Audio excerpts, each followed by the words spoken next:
भाइयों, कहते हैं कि दुनिया में मन सबसे ज़्यादा शक्तिशाली चीज़ होता है। अगर किसी चीज़ को तुम पूरे मन से चाह लो तो तुम उसे हासिल कर सकते हो। यह मैं नहीं कह रही हूँ, यह सभी महापुरुषों का कहना है। लेकिन अगर यह सत्य है, यह सच है, तो हम जो अपने मन से चाहते हैं वह हमें हासिल क्यों नहीं होता है। कोई भी इंसान अपने मन में तो दुखी होना नहीं चाहे, लेकिन वह रहता तो दुखी है। हर इंसान अपने मन से तो कामयाब होना चाहता है, खूब पैसा कमाना चाहता है, लेकिन फिर भी वह कामयाब नहीं होता। भला ऐसा दुनिया में कौन सा इंसान होगा जो अपने मन में यह चाहेगा कि मैं नाकामयाब रहूं या मैं पैसा ना कमाऊं। सोचने की बात है। तो इसमें दो चीज निकलकर सामने आती है, या तो वह महापुरुष गलत थे जिन्होंने यह बात बोली कि मन से चाही हुई चीज हासिल हो जाती है, या फिर हम गलत हैं। तो आज की वीडियो में जो कहानी बताने वाली हूं, उसमें आपको एक ऐसी जानकारी मिलेगी जिसे समझने के बाद आपको एक ऐसा मंत्र का पता चलेगा जिससे आप यह समझ पाएंगे कि अपने मन से कोई भी चीज कैसे करवाई जाती है। मन में किसी भी बात का बीज कहानी के जरिए आपको अच्छी तरह से समझ में आ जाएगा, और इससे आप यह भी समझ पाएंगे कि आकर्षण का नियम, लॉ ऑफ अट्रैक्शन, कैसे काम करता है।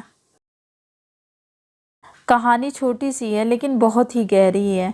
तो चलिए कहानी की शुरुआत करते हैं। एक बार की बात है, एक आदमी के जीवन में सिर्फ दुख ही दुख था। वह जो भी काम करता था उस बेचारे का वह काम पूरा ही नहीं होता था। घर में आता तो घर में कलेश बना रहता, किसी से कोई मदद मांगता तो उसकी कोई मदद नहीं करता। ऐसा लगता था कि चारों तरफ से उसके ऊपर दुख का पहाड़ टूट पड़ा है। उसे समझ नहीं आ रहा था कि मैं इन दुखों से कैसे पार पाऊं। वह दिन रात यही सोचता रहता था कि अपने दुखों से छुटकारा कैसे पाना है। इसी कारण से वह रात में सो भी नहीं पाता था। उसकी आंखों के नीचे बड़े बड़े काले घेरे बन गए थे, जो इस बात का प्रतीक था कि वह आदमी कितना दुखी है और कितना चिंतित है। कभी कभी तो उसके मन में आत्महत्या करने के भी ख्याल आते थे, लेकिन अपने परिवार की चिंता करके वह यह कदम नहीं उठा पाता। वह इतना दुखी हो गया कि उसने फैसला किया कि वह इन दुखों से छुटकारा पाकर ही रहेगा। इसके लिए चाहे उसे कितनी भी मेहनत क्यों ना करनी पड़े, कुछ भी करना पड़े, लेकिन इन दुखों से छुटकारा हासिल करके ही रहेगा। ऐसे ही एक दिन उसने अपने दोस्त से पूछा कि मैं अपने जीवन को कैसे सुधारूं। उसके दोस्त ने उसे बताया कि तुम किसी बाबा के पास जाओ। बाबाओं के पास ऐसा मंत्र होता है जिससे सारे दुख मिट जाते हैं, जीवन खुशियों से भर जाता है और धन संपदा भी हासिल होती है। तुम किसी ऐसे बाबा को ढूंढ लो, बस तुम्हारा काम बन जाएगा।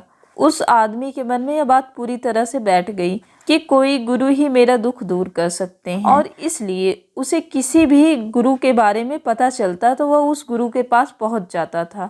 उस गुरु को अपनी समस्या बताता और उससे उसका समाधान पूछता और कहता कि गुरुजी, मैं कुछ भी करने के लिए तैयार हूँ, लेकिन मेरी इन समस्याओं से मुझे छुटकारा दिला दीजिए।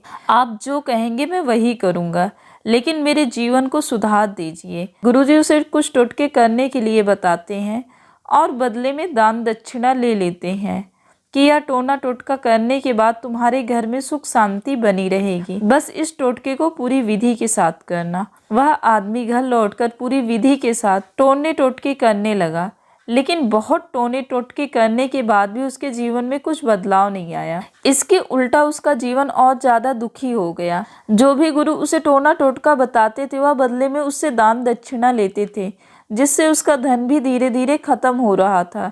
इससे उसके जीवन में दुख और ज्यादा बढ़ गया। तब उसे लगा कि गुरु जी के पास जाने से तो मेरे जीवन में दुख कम होने की बजाय बढ़ते ही जा रहे हैं। तो मुझे क्या करना चाहिए? गुरु जी के पास जाऊं या ना जाऊं? फिर एक दिन एक आदमी ने उसे बताया कि तुम अपने घर में किसी पंडित को बुलाकर हवन करवा लो। हवन होगा तो घर शुद्ध हो जाएगा, कोई भी बुरी ऊर्जा होगी तो वह घर से बाहर निकल जाएगी। किसी पंडित को बुलाकर पूरे विधि विधान से मंत्र उच्चारण कराओ, हवन कराओ, जिससे घर में सुख शांति आए। उस आदमी के मन में यह बात भी बैठ गई और उसने एक पंडित को अपने घर बुलाकर हवन करवा दिया। हवन अच्छी तरह से संपन्न हुआ। बदले में पंडित ने भी अच्छी दान दक्षिणा ली और उसके बाद वहां से विदा हो गए।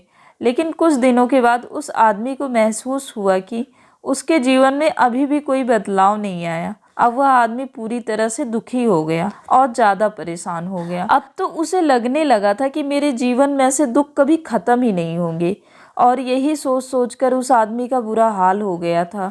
फिर एक दिन उसे अपने दोस्त से एक ऐसे गुरुजी के बारे में पता चला जो समाधान बताने के लिए कोई दान दक्षिणा नहीं लेते थे। उस आदमी को लगा कि यह गुरुजी दूसरे गुरु की तरह नहीं हो सकते, क्योंकि या तो दान दक्षिणा लेते ही नहीं हैं, और अगर दान दक्षिणा नहीं लेते हैं तो यह सच में कोई सिद्ध गुरुजी होंगे। और यही सोचकर वह उस गुरुजी के पास पहुंच जाता है। जब वह आदमी वहां पर पहुंचता है तो वह गुरुजी ध्यान में बैठे हुए थे। यह देखकर वह आदमी वहीं पर चुपचाप बैठकर ध्यान से बाहर आने का उनका इंतजार करने लगा। थोड़ी देर बाद गुरुजी ने आंखें खोली तो सामने एक दुखी और परेशान आदमी को बैठा देख उसकी आंखों के नीचे काले घेरे देखकर ही समझ गया कि यह आदमी अपने जीवन से कितना परेशान है। उसे संबोधित करते हुए गुरुजी ने पूछा, क्या चाहते हो? गुरुजी के पास क्या लेने आए हो? उस आदमी ने कहा, गुरुजी मैं अपने जीवन से बहुत परेशान हूँ। मैं इन दुखों को दूर करने के लिए बहुत सारे रास्ते अपनाया। हर वह तरकीब करके मैंने देख लिया जो किसी और गुरुजी ने मुझसे बताया। हर वह काम किया जो कोई भी इंसान ने मुझसे करने को कहा, लेकिन मेरे जीवन में दुखों में कोई कमी नहीं आई। गुरुजी इसके विपरीत मेरे जीवन में दुखों में बढ़ोतरी हो गई। मुझे समझ में नहीं आ रहा कि मैं क्या करूं। कभी कभी तो मैं आत्महत्या करने की सोचता हूँ, लेकिन मैं अपने परिवार की सोचकर मैं यह कदम नहीं उठा सकता हूँ। मैंने आपके बारे में बहुत सुना गुरुजी, और मैं बहुत उम्मीद के साथ आपके पास आया हूँ। कृपया करके मुझे कोई ऐसा मार्ग बता दीजिए जिससे मुझे अपने दुखों से छुटकारा मिल जाए। मैं अपने दुखों से छुटकारा पाने के लिए कुछ भी करने को तैयार हूँ। आप मुझे कोई भी रास्ता बताएं, चाहे वह रास्ता कितना ही कठिन क्यों ना हो, मैं उसको पार करके रहूंगा। गुरुजी ने महसूस किया कि यह आदमी तो सच में बहुत परेशान है। गुरु ने उसकी बात सुनकर कहा कि बच्चा, दुखों को दूर करने के लिए मन ऐसे नहीं मिलते। मंत्र पाने के लिए कुछ करना पड़ता है। तुम कुछ कर सकते हो। यह सुनकर पहले तो उस आदमी ने सोचा कि यह गुरुजी भी मुझसे दान दक्षिणा मांगेंगे, लेकिन और कोई रास्ता ना पाकर उस आदमी ने कहा, गुरुजी आपको जितना भी दान दक्षिणा चाहिए मैं देने के लिए तैयार हूँ, लेकिन आपका मंत्र सच्चा होना चाहिए, वह पूरा होना चाहिए, उसका फल मुझे मिलना चाहिए। उसके बाद मैं आपको जो भी दान दक्षिणा लेना चाहते हैं मैं आपको दे दूंगा। गुरुजी ने कहा, दान दक्षिणा तो बहुत छोटी चीज है, मुझे वह नहीं चाहिए जो तुमसे कराने वाला हूँ। वह बहुत कठिन मंत्र है, उसे पूरा कर पाओगे? उसने कहा, गुरुजी आप मुझे बताइए तो सही, मुझे करना क्या होगा? मैं कुछ भी करने के लिए तैयार हूँ। इस पर गुरुजी ने उसे कहा, यहाँ से जब तुम अपने घर जाओ तो रास्ते में अपने मन में यह दोहराते जाना कि मैं सुखी हूँ, मैं सुखी हूँ। बार बार अपने मन में यही दोहराना, और याद रहे कि जुबान पर यह नहीं आना चाहिए, यह सिर्फ मन में दोहराना है। यह सुनकर वह आदमी बोला, बाबा बस इतनी सी बात, यह तो मैं चुटकी बजाते कर लूँगा, लेकिन इससे होगा क्या? गुरुजी बोले कि इस मंत्र को करके तो देखो। वैसे भी तुमने इतने गुरुजी के मंत्र किए हैं, तो इस मंत्र को भी करके देख लो। उस आदमी ने सोचा कि गुरुजी कुछ दान दक्षिणा तो ले नहीं रहे हैं, और छोटा सा मंत्र है, इसे तो मैं कर ही लूँगा। वह बोला, ठीक है गुरुजी, मैं यह मंत्र जरूर करूँगा। और वह आदमी यह कहकर वहाँ से चलने लगा। लेकिन जैसे ही वह चलने लगा, पीछे से गुरुजी ने बोला कि बच्चा, एक बात याद रखना, जब तुम यह मंत्र अपने मन में दोहराना तो तुम्हारे मन में बंदर के विचार नहीं आने चाहिए, बंदर का ख्याल भी नहीं आना चाहिए, तो ही यह मंत्र सिद्ध होगा। आदमी बोला, मुझे तो आज तक बंदर का कोई विचार नहीं आया, तो अब क्यों आएगा? आप चिंता मत करिए गुरुजी, मैं बस मन में यही दोहराऊंगा कि मैं सुखी हूँ, इसके अलावा बंदर का कोई भी विचार मेरे मन में नहीं आएगा। यह कहकर वह आदमी वहाँ से चल देता है। वह अपने मन में सुखी हूँ यह दोहराता हुआ थोड़ी ही दूर चला था कि उसके मन में अचानक से बंदर का ख्याल आ गया। बंदर का ख्याल एक बार आया और चला भी गया, लेकिन उस आदमी ने सोचा, आज तक तो मुझे बंदर का कोई भी विचार नहीं आया, यह आज बंदर का विचार क्यों आ गया? और ऐसे करके उसने उस बंदर के विचार को पकड़ लिया और यह भूल गया कि मुझे क्या मंत्र दोहराना है। और वह बंदर के बारे में सोचने लगा। जब थोड़ी देर बाद फिर से होश आया तो वह फिर से अपना वही मंत्र दोहराने लगा जो गुरुजी ने उसे बताया था कि मैं सुखी हूँ। लेकिन अचानक से उसे एक बंदर दिखाई दिया और यह देखकर फिर से उसके मन में बंदर का विचार उठ गया और यह देखकर वह इस विचार को बाहर फेंकना चाहता था और चाहता था कि मेरे अंदर किसी तरह से बंदर का विचार ना आए, लेकिन उसे तो सामने बंदर ही दिखाई दिया। ऐसे ही करते करते घर पहुंचा और घर पर पहुंचने के बाद अपनी पत्नी को कहा कि हे बंदरिया, मुझे खाने में बंदर परोस दे। और जब उसे एहसास हुआ कि उसने क्या बोल दिया, अपने आप को बोलने लगा और दीवारों में सर मारने लगा कि आज तक मुझे बंदर का कोई भी विचार नहीं आया और आज मुझे यह क्या हो गया कि मुझे हर जगह बंदर ही बंदर नजर आ रहे हैं। यह कैसी माया है। यही सोच सोचकर वह आदमी रात भर सो नहीं पाया, रात भर करवटें बदलते रहा और सुबह उठकर सीधे उसी गुरुजी के पास पहुंच गया और उनके चरणों में गिरकर कहा कि गुरुजी, पता नहीं क्या चमत्कार हो रहा है। आज तक मुझे बंदर का कोई विचार ही नहीं आया था, लेकिन कल से जब से आपने मुझसे कहा कि बंदर का विचार नहीं आना चाहिए, तब से मुझे हर जगह बंदर ही बंदर नजर आ रहे हैं। उस आदमी ने कहा कि गुरुजी, मुझे तो आपके पीछे पेड़ पर बैठे बंदर केले खाते हुए दिखाई दे रहे हैं। यह क्या हो रहा है? गुरुजी यह सुनकर हंसने लगे। बच्चा, मन का जाल एक ऐसा जाल है जिसे समझ पाना इतना आसान नहीं है। बंदर तो तुम्हारे रास्ते में पहले भी आते थे। जब तुम मेरे पास आए थे तो इन्हीं पेड़ों पर यह बंदर घूम रहे थे, लेकिन तब तुम्हारे ध्यान में यह बंदर नहीं थे। तब तुम्हारे ध्यान में सिर्फ दुख था।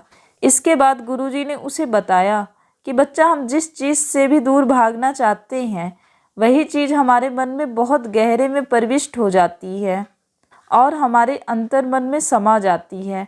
असल में हम जिस चीज़ से छुटकारा पाना चाहते हैं उससे छुटकारा इसलिए पाना चाहते हैं कि वह हमारे साथ बहुत गहराई से जुड़ी हुई होती है और हम जितना ही उससे छुटकारा पाना चाहते हैं वह उतनी ही गहराई से हमारे मन में बैठती चली जाती है और आखिरकार हमारे अंतर मन में छा जाती है।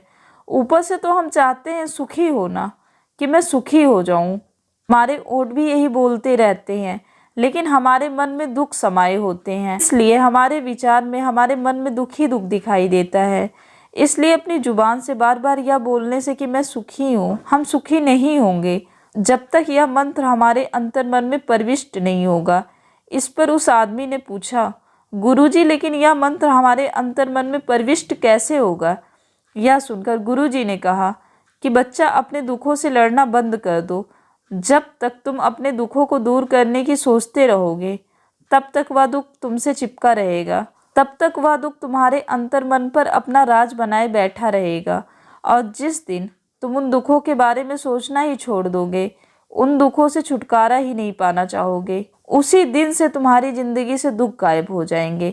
क्योंकि किसी भी चीज़ से छुटकारा पाने के लिए हमें उस चीज़ के बारे में सोचना पड़ता है और हम जितना ही उस चीज़ के बारे में सोचते हैं वह उतनी ही गहराई से हमारे मन में प्रविष्ट होती चली जाती है। हम अधिकतर समय दुखों के बारे में ही सोचते हैं। हम यही सोचते हैं कि हमारे जीवन में दुख है और हमें इससे छुटकारा पाना है। इसी वजह से बार बार सोचने से वह दुख हमारे अंतर मन में प्रविष्ट हो जाता है और हमें एहसास भी नहीं होता।